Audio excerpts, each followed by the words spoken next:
हूँ रोशनी और आप देख रहे हैं न्यूज़ दस्तक। धर्म संगम में आज हमारा कारवां आ पहुंचा है फिरोजाबाद तहसील की फिरोजाबाद जिले की एक छोटी सी तहसील में। यहाँ पे हम इस वक्त खड़े हुए एक सिद्ध मंदिर के बाहर, जहाँ पे एक विशाल भंडारे का आयोजन किया गया है। हम धर्म संगम में आज अपने कारवां को यहाँ लेकर आए हैं और हम आपको दिखाएंगे कि आखिर इस मंदिर की मान्यता क्या है, यहाँ पे भक्त क्यों आते हैं इतनी दूर दूर से। तब तक आप हमारे साथ बने रहिए। ये सिरसागंज नाम की एक छोटी सी तहसील जो कि फिरोजाबाद जिले में पड़ती है, वहाँ पे बसा हुआ है। इस वक्त हम देख रहे हैं कि यहाँ पे बहुत भीड़ जमा है और लोग काफ़ी दूर दूर से आए हुए हैं। कहते हैं ये मंदिर बहुत पुराना है और किसी सिद्ध पुरुष, किसी सिद्ध संत के द्वारा बसाया गया था यहाँ पे। हम आपको मंदिर के चारों तरफ का एरिया दिखा रहे हैं। ये सामने मंदिर बना हुआ है, ये एक छोटे से गांव में स्थित है। आइए हम यहाँ पे आपको अलग अलग लोगों से मिलवाते हैं जो हमें बताएंगे कि आखिर इस मंदिर की मान्यता क्या है।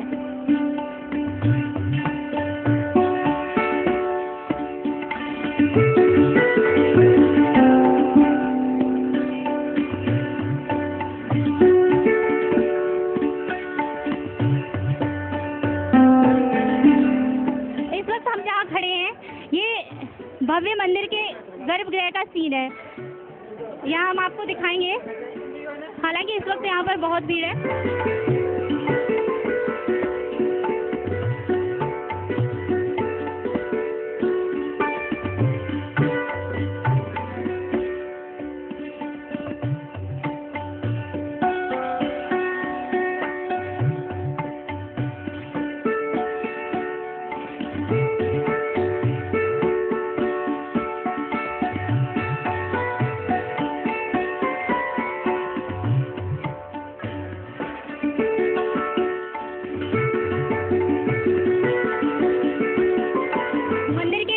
खड़े हुए हैं यहाँ पे, ये है प्रमुख महाराज हैं, जो प्रमुख संत हैं, उनकी तस्वीर। तो इनका हमें परिचय देने के लिए हमारे साथ हैं आश्रम के पुजारी जी। तो हम इनसे बात करते हैं अभी। ये कौन से संत हैं? ये श्री 21,695 नाथ श्री नगली निवासी भगवान 21,695 नाथ श्री नगली निवासी भगवान हैं। इनका कहना है कि ये नगली निवासी भगवान हैं, जो मूलतः पाकिस्तान के टेरी के निवासी थे, लेकिन जो परमहंस दयाल मत के संत हैं, जो इसके संस्थापक थे मत के, उनसे ये गुरु दक्षिणा लेने के बाद भारत आ गए और फिर ये यहीं के होके रह गए। सन 1923 में इन्होंने निर्वाण प्राप्त किया था और उसके बाद इनके शिष्यों ने देश भर में घूम घूम के दयाल मत का प्रचार किया। आइए हम आपको ऐसे ही इसी श्रृंखला से जुड़े हुए, दयाल मत से जुड़े हुए अन्य और संतों के दर्शन करवाते हैं, जिनके बारे में बताने के लिए हमारे साथ एज यूजुअल आश्रम के पुजारी जी हमारे साथ रहेंगे और हमें बताएंगे आगे जो भी संत हैं उनकी महिमाओं के बारे में और वो कौन है। ये श्री 1008 स्वामी श्री परमहंस दयाल जी महाराज हैं। इनका ये तो वैसे मतलब अलग से है, मतलब महाराज ये श्री तिगरानी जी महाराज हैं, जो कि दयाल मत से जुड़े हुए ही एक संत हैं और श्री दयाल जी के ये शिष्य भी हैं। 1008 स्वामी श्री परमहंस दयाल जी महाराज, ये उन मतलब श्री नगली निवासी भगवान जी के गुरु जी हैं, जो कि इस दयाल मत के, परमहंस मत के संस्थापक भी कहे जाते हैं। इन्हीं के शिष्य श्री नगली निवासी जी हैं, जिनका हमने अभी अभी एक स्वरूप देखा था आगे। तो इस मत के संस्थापक ये हैं परमहंस दयाल जी महाराज, जो कि बिहार के छपरा जिले के रहने वाले थे। इन्हीं ने दयाल मत की स्थापना की थी।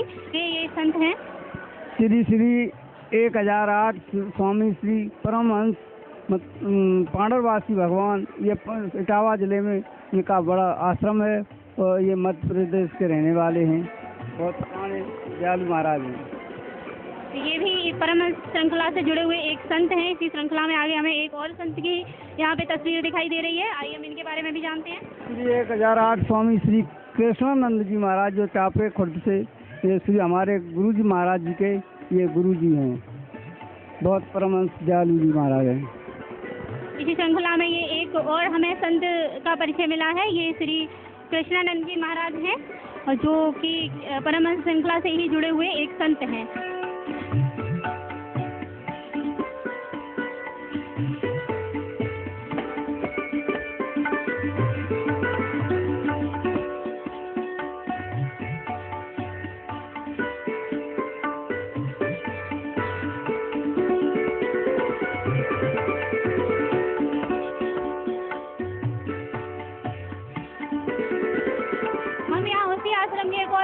में खड़े हैं। आप भव्य आश्रम आप देख सकते हैं।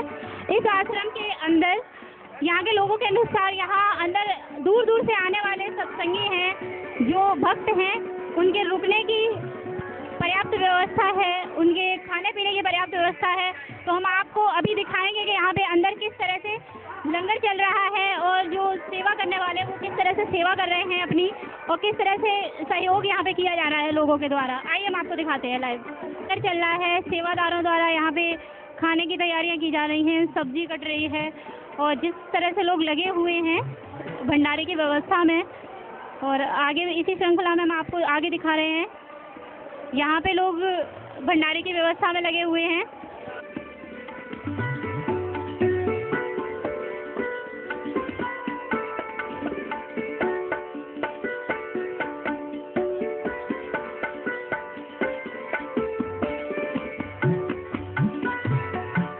धर्म संगम के कारवां में हम आपको लेकर आए थे फिरोजाबाद जिले की एक छोटी सी तहसील सिरसागंज में, जहाँ पे एक विशाल सत्संग का आयोजन किया गया था।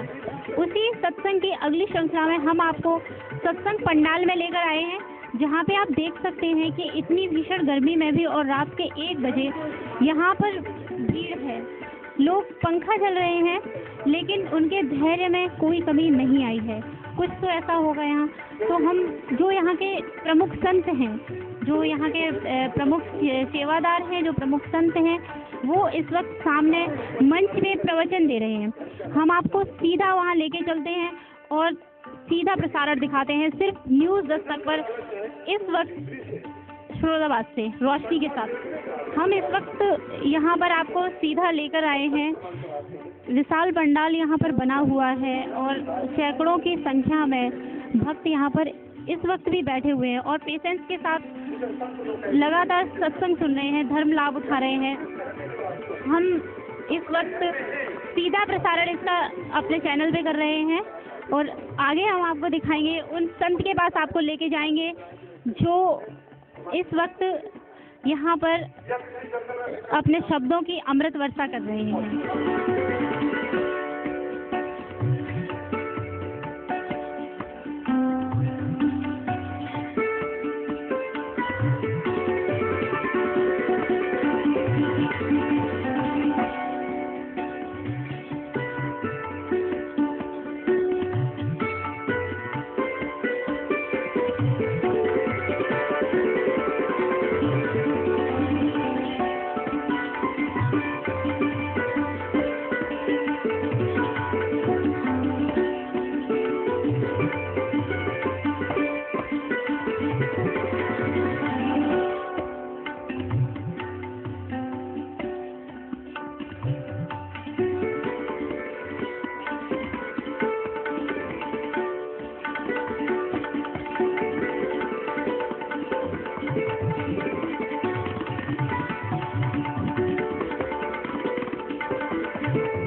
सहज योग और सहज योग की परिभाषा सिर्फ इतनी सी है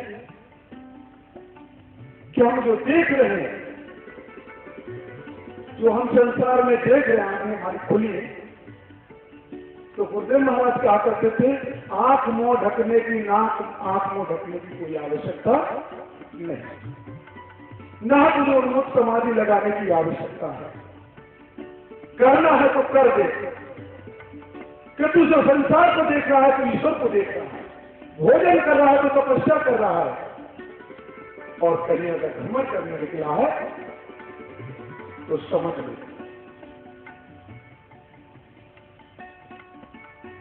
यानी तीर्थों पर जा रहा है, समय व्यतीत कर रहा है। अगर अपने आप में विचरण कर रहा है तो समझ लो तीर्थों का भ्रमण कर रहा है।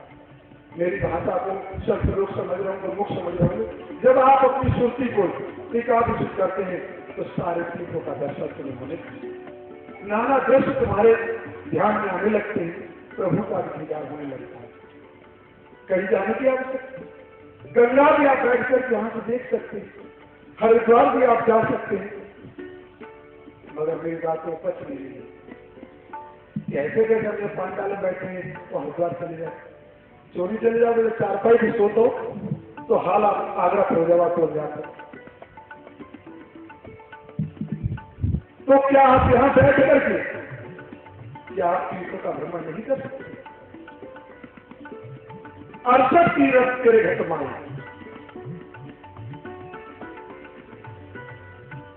और ज्ञान गुरु ज्ञान से बोल रहा है, यानी गुरु ज्ञान जब हम प्राप्त करेंगे तो अंदर 68 चीजों का हम को प्राप्त करेंगे। यानी 4 वस्तु को अगर तुमने प्राप्त नहीं किया है तो फिर परमात्मा भी मिलेंगे। तो प्रेमी, ज्यादा सत्संग तो मुझे नहीं बोलना आता है, थोड़े शब्दों में आप समझ लें, और समझना भी कुछ नहीं कि जो मैं कह रहा हूं ये संसार है, और इस बातों को सुनने से तुम्हारा कल्याण नहीं हो सकता। हम अभी से लेकर सुबह तक बोलते रहे, इनसे कुछ भी नहीं हो सकता। और सुबह हम पूछेंगे कि भला बताओ, एक एक करके पूछें कि मैंने क्या कहा था कि महाराज नहीं तो सब भूल गए। ये सब भूल जाओगे तुम, और बढ़िया बातें करें वो भी भूल जाओगे, केवल एक चीज नहीं भूलोगे, क्या?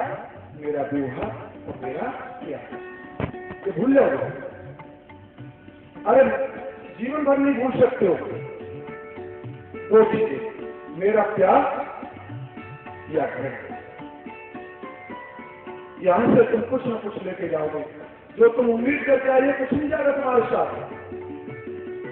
या तो तुम घेरा लेके जाओगे या से प्यार, या तो सबसे ज्यादा लोग कहेंगे हमें तो बहुत दरबार जाना है, महाराज जी की बातें मुझे बहुत अच्छी लगी और उन्होंने जो है बड़े प्यार से। कुछ लोग कहेंगे अरे मुझे नहीं जाना, महाराज जी बहुत खराब। कोई चीज जब उठोगे तो लेके जाओगे, और प्यार लेके जाओगे तो बार बार आओगे, और घेरा लेके जाओगे तो कभी नहीं आओगे। बस मेरा प्रश्न नहीं है। तो प्रेमी, अब तुम्हें उठाना क्या है? गहना नहीं उठाना, प्रेम लेकर भी जाना है जो तुम बार बार नहीं, और जो तुम चर्चा सुन रहे हो, क्या ऐसा होता है वहां ऐसा होता है। आप लोगों को हमेशा कहता रहता हूं कि इस दरबार में कोई आडंबर नहीं, किसी प्रकार का। संत के पास एक अमूल वस्तु होती है वाणी। तुम जब हमने प्यार दर्शाते हो तो वाणी प्रकट हो जाती है और तुम्हारा कल्याण हो जाता है। वो वाणी क्या है? वो परम तत्व है, चाहे कोई कृपा कहेंगे। तो वो प्राप्त कैसे हुई? मेरे प्रेम से। जैसे तुमने मुझे कुछ कर लिया है तो मैंने तुम्हारे को कुछ कर लिया। तो सिर्फ सार है तो प्रेम है। कहते हैं प्रेम जगत में सार है तो करियो प्रेम अजाए, और बिना प्रेम रीचे नहीं, यानी परमात्मा बिना प्रेम के नहीं रिश्ता, क्योंकि उसका रूप ही प्रेम है और परमात्मा ही प्रेम है। परमात्मा कोई वस्तु ऐसी नहीं है जिसे हम पकड़ सके, कोई आकृति नहीं है। हमारे वेद शास्त्र भी कहते हैं कोई निराकार प्रेम है, दिखाई नहीं देता, जैसे तुम्हारा प्रेम दिखाई नहीं देता, केवल अनुभव में आता है। जब हम आदान प्रदान करते हैं तो केवल हम उसे महसूस कर पाते प्रेम को, पर देखने नहीं। ऐसी परमात्मा हमको महसूस होता है, और अगर महसूस होता है तो मुझसे लाभ उठाना। तत्व रूप में तुम्हारे घर में विद्वान है, और वही गुरु तुम्हें विधि बताकर उस सत्य को प्रकट करते हैं तुम्हारे अंदर, और आपको जब वो तत्व प्राप्त हो जाता है तो आप दुनिया के लोक में पास आकर के तुम्हें भेज लगते। जैसे गुरु महाराज ने हम पर कृपा की तो वो तत्व से प्रकट हो गया और आप सब लोग मुझे भेज।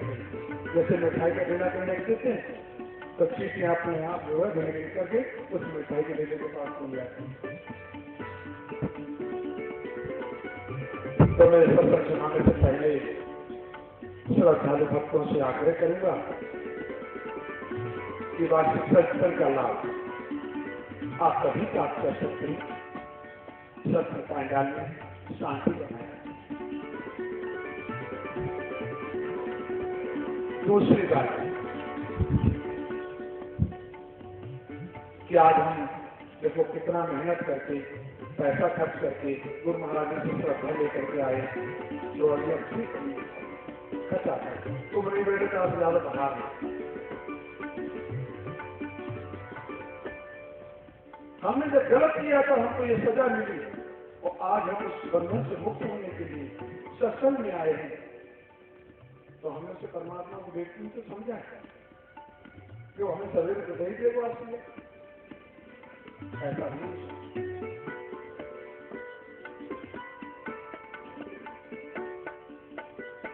कैसा हो सकता है? मिटा दे अपने हस्ती को मर्दवा चाहे अपनी हस्ती को मिटाना पड़ेगा। ऐसे ही तुम टोली लेते हो और प्रभु के पास। दूसरी बात अगर तुम कृपा के लिए नहीं आए वैसे शौक में आए मेला देखने तब भी आप गलत कर रहे। क्या गलत कर रहे हैं? इतने लोग हजारों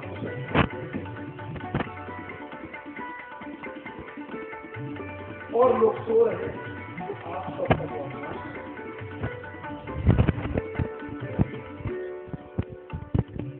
जब आपका अपमान हो रहा है आप किसके ला रहे हैं?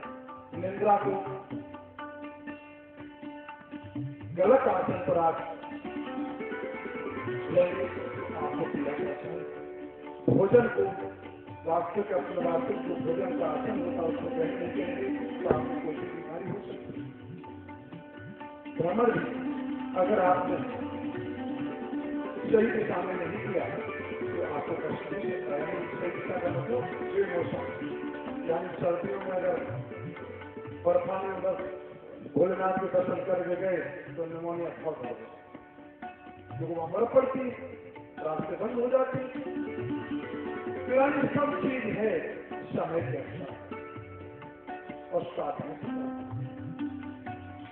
तो पहली वास्तविक जो तुम डिजाइन सुन रहे हो कि मेरे हित समस्या को देखा कहते हैं करते हैं कभी आते मैं तो उनके चरणों का सेवक हूँ तो आप लोगों को भी शिक्षा वही देता हूँ जिस प्रकार से मैंने जो उनका आशीर्वाद पाया